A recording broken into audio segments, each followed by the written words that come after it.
ದಿನದಿಂದ ದಿನಕ್ಕೆ ಡಿ ಗ್ಯಾಂಗ್ಗೆ ಸಂಕಷ್ಟಗಳ ಸರಮಾಲೆ ಮತ್ತು ಕಾನೂನಿನ ಕುಣಿಕೆ ಮತ್ತಷ್ಟು ಬಿಗಿಯಾಗ್ತಾ ಇದೆ.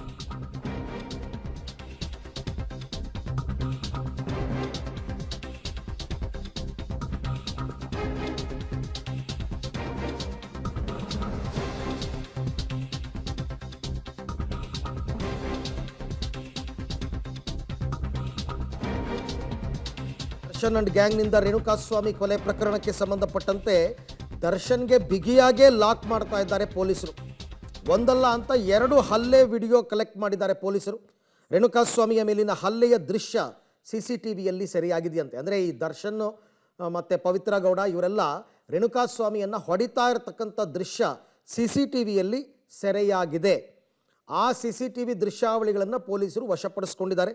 ಡಿ ಗ್ಯಾಂಗ್ಗೆ ಮತ್ತಷ್ಟು ಸಂಕಷ್ಟ, ಯಾಕೆಂದರೆ ಇದನ್ನು ಕೂಡ ಸಾಕ್ಷಿಯಾಗಿ ಪರಿಗಣಿಸ್ತಾರೆ. ನಾಳೆ ದಿನ ದರ್ಶನ್ ಪರ ವಕೀಲರು ದರ್ಶನ್ಗೂ ಈ ಪ್ರಕರಣಕ್ಕೂ ಏನೂ ಸಂಬಂಧ ಇಲ್ಲ, ದರ್ಶನ್ ಆ ಸ್ಪಾಟಲ್ಲಿ ಇರಲೇ ಇಲ್ಲ ಅಂತ ವಾದ ಮಾಡ್ತಾರೆ.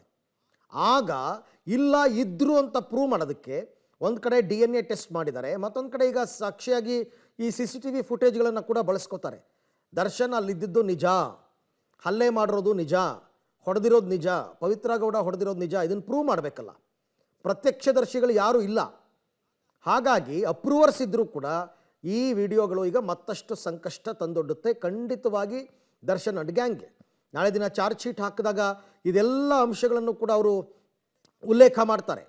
ದರ್ಶನ್ ಆ ಗೋಡೌನಿಗೆ ಬಂದಿದ್ದರು, ಇಷ್ಟು ಗಂಟೆಗೆ ಬಂದರು, ಇಷ್ಟು ಗಂಟೆ ತನಕ ಇದ್ದರು, ಹೊಡೆದ್ರು, ಇದಕ್ಕೆ ಪೂರಕವಾದ ಸಾಕ್ಷಿಗಳಿದೆ, ಇದೆಲ್ಲವನ್ನು ಕೂಡ ತೋರಿಸ್ತಾರೆ.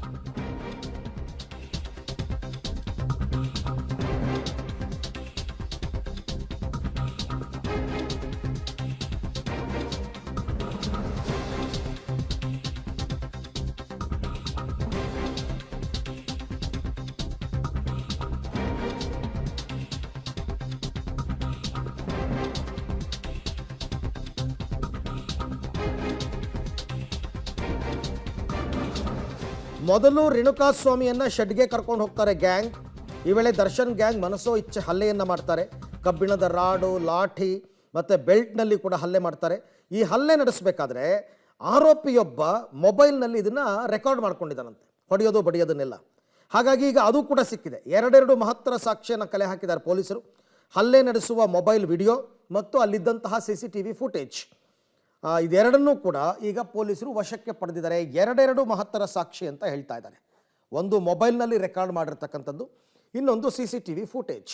ಇದು ಎಷ್ಟರ ಮಟ್ಟಿಗೆ ಅನುಕೂಲ ಆಗುತ್ತೆ ಅಂದರೆ CCTV ಫುಟೇಜ್ನಲ್ಲಿ ಏನಿರುತ್ತೋ ಅದೇ ಮೊಬೈಲ್ನಲ್ಲೂ ಇರುತ್ತೆ, ಯಾಕೆಂದರೆ ಇಲ್ಲೂ ಕೂಡ ರೆಕಾರ್ಡ್ ಮಾಡ್ಕೊಂಡಿದ್ದಾನೆ ಈತ. ಸೊ ಹಾಗಾಗಿ ಇದರಲ್ಲಿ ಯಾವುದೇ ಮಾರ್ಫ್ ಮಾಡಿಲ್ಲ, ಯಾವುದೇ ರೀತಿಯಾದಂತಹ ಬದಲಾವಣೆ ಮಾಡಿಕೊಂಡಿಲ್ಲ. 2 ಕೂಡ ಒರಿಜಿನಲ್ ಫುಟೇಜ್ ಅಂತ ತೋರಿಸೋದಕ್ಕೆ ಇದು ಸಾಕ್ಷಿ ಆಗುತ್ತೆ. ಕಂಪೇರ್ ಮಾಡ್ತಾರೆ, CCTV ಫುಟೇಜ್ನಲ್ಲಿ ಇರ್ತಕ್ಕಂಥದ್ದೇ ಇಲ್ಲೂ ಇದೆಯಾ ಇಲ್ವಾ ಅಂತ. ಬಗ್ಗೆ ಮತ್ತಷ್ಟು ಮಾಹಿತಿ ನನ್ನ ಕೊಲೀಗ್ ನರಸಿಂಹಮೂರ್ತಿ ಅವರಿಂದ ಪಡ್ಕೊಳ್ಳೋಣ. ಮೂರ್ತಿ, ಇಷ್ಟು ದಿನಗಳ ಬಳಿಕ ಅಲ್ಲಿದ್ದಂತಹ CCTV ಫುಟೇಜ್ ಈಗ ಸಿಗ್ತಾ ಇವರಿಗೆ, ಅಲ್ಲಿ ಹಲ್ಲೆ ಮಾಡಿದ್ದು, ಅಥವಾ ಮೊದಲೇ ಸಿಕ್ಕಿತ್ತಾ? ಮತ್ತು ಇದನ್ನು ರೆಕಾರ್ಡ್ ಮಾಡ್ಕೊಂಡಿರೋದು ಮೊಬೈಲ್ನಲ್ಲಿ ಯಾರು? ಮೊಬೈಲ್ ದೃಶ್ಯ ಮತ್ತು CCTV ದೃಶ್ಯ 2 ಸೇಮ್ ತಾಳೆ ಆಗಿಬಿಟ್ರೆ ಇನ್ನಷ್ಟು ಸಂಕಷ್ಟ ಎದುರಾಗ್ಬೋದಾ ಅಂತ? ಅರವಿಂದ, ಮೊದಲಿಗೆ ಕೇವಲ ಅಲ್ಲೊಂದು ಮೊಬೈಲ್ ವಿಡಿಯೋ ಸಿಕ್ಕಿದೆ ಅನ್ನೋ ಮಾಹಿತಿಗಳು ಲಭ್ಯವಾಗಿತ್ತು. ಅಂದ್ರೆ ಯಾವಾಗ ದರ್ಶನ್ ಅಂಡ್ ಗ್ಯಾಂಗ್ ರೇಣುಕಾಸ್ವಾಮಿಯ ಮೇಲೆ ಹಲ್ಲೆಯನ್ನ ನಡೆಸುವ ಸಂದರ್ಭ ಆರೋಪಿಯೊಬ್ಬ ತನ್ನ ಮೊಬೈಲ್ ನಲ್ಲಿ ಈ ದೃಶ್ಯಗಳನ್ನ ಸೆರೆ ಹಿಡಿದಿದ್ದ ಅನ್ನೋ ಮಾಹಿತಿಗಳು ಲಭ್ಯವಾಗಿತ್ತು. ಹೀಗಾಗಿ ಆ ಮೊಬೈಲ್ ವಿಡಿಯೋವನ್ನ ಇಟ್ಕೊಂಡು ಆಧಾರವಾಗಿ ಇಟ್ಕೊಂಡು ಪೊಲೀಸರು ಅರೆಸ್ಟ್ ಮಾಡಿದ್ದಾರೆ ಅನ್ನೋ ಮಾಹಿತಿಗಳು ಕೂಡ ಇತ್ತು. ಆದ್ರೆ ಆ ಬಳಿಕ ಸ್ಪಾಟ್ ಮಾರ್ಜರ್ ಪ್ರಕ್ರಿಯೆ ಮತ್ತೆ ಇಡೀ ಶೆಡ್ ಅನ್ನ ಜಾಲಾಡದಂತಹ ಸಂದರ್ಭದಲ್ಲಿ CCTV ದೃಶ್ಯಗಳು ಕೂಡ ಲಭ್ಯವಾಗಿದ್ದಾವೆ. ಅಂದ್ರೆ ಈತನನ್ನ ಕರೆದೊಯ್ದು ಕಬ್ಬಿಣದ ರಾಡು, ಲಾಠಿ, ಬೆಲ್ಟ್ ಹೀಗೆ ಹಲವಾರು ಆಯುಧಗಳಿಂದ ಹಲ್ಲೆಯನ್ನ ನಡೆಸುವ ಸಂದರ್ಭದಲ್ಲಿ CCTVಯಲ್ಲಿ ರೆಕಾರ್ಡ್ ಆಗಿದೆ. ಆ DVR ಅನ್ನ ಸಹ ಇದೀಗ ಪೊಲೀಸರು ವಶಕ್ಕೆ ಪಡೆದಿದ್ದಾರೆ. ಅಲ್ಲಿಗೆ ಪ್ರಕರಣದಲ್ಲಿ 2 ವಿಟ್ನೆಸ್ ಬೇಕಾದಂತಹ ಪ್ರಮುಖ ಸಾಕ್ಷಿಯನ್ನ ಇದೀಗ ಪೊಲೀಸರು ಕಲೆ ಹಾಕಬೇಕಾಗಿದೆ. ಒಂದು CCTV ವಿಡಿಯೋ, ಮತ್ತೊಂದು ಮೊಬೈಲ್ ವಿಡಿಯೋ. ಇದೀಗ CCTV DVR ಅನ್ನ ಸಹ ಸೀಸ್ ಮಾಡಲಾಗಿದೆ. ಅದನ್ನ ಸಹ ಕೋರ್ಟ್ಗೆ ಕೊಡುವ ಕೆಲಸವನ್ನ ಮಾಡ್ತಾರೆ. ಅದ್ರ ಜೊತೆಗೆ ಮೊಬೈಲ್ ವಿಡಿಯೋವನ್ನ ಸಹ ಈಗಾಗಲೇ ಮೊಬೈಲ್ ಅನ್ನ ಸೀಸ್ ಮಾಡಲಾಗಿದೆ. ಆ ವಿಡಿಯೋವನ್ನ ಸಹ ಕೋರ್ಟ್ಗೆ ಕೊಡ್ತಾರೆ. ಹೀಗಾಗಿ ಈ ಪ್ರಕರಣದಲ್ಲಿ ದರ್ಶನ್ ಮತ್ತೆ ಅವರ ಗ್ಯಾಂಗ್ ಇದೆ ಕೊಲೆ ಪ್ರಕರಣದಲ್ಲಿ ಅನ್ನೋದಕ್ಕೆ ಒಂದು ರೀತಿ ಪ್ರಬಲವಾದಂತಹ ಸಾಕ್ಷಿಯನ್ನೇ ಪೊಲೀಸ್ ಇಲಾಖೆ ಕಲೆ ಹಾಕಿ ಇಟ್ಕೊಂಡಿದೆ. ಓಕೆ ಮೂರ್ತಿ, ಥ್ಯಾಂಕ್ ಯು ತಮ್ಮೆಲ್ಲ ಮಾಹಿತಿಗಾಗಿ. ಸೊ 2 ಪ್ರಬಲವಾದಂತಹ ಸಾಕ್ಷಿ ಕಲೆ ಹಾಕಿದ್ದಾರೆ. ಇದನ್ನು ಸೆಕೆಂಡರಿ ಎವಿಡೆನ್ಸ್ ಆಗಿ ಕೋರ್ಟ್ ಕನ್ಸಿಡರ್ ಮಾಡುತ್ತೆ ವಿಡಿಯೋಗಳನ್ನು.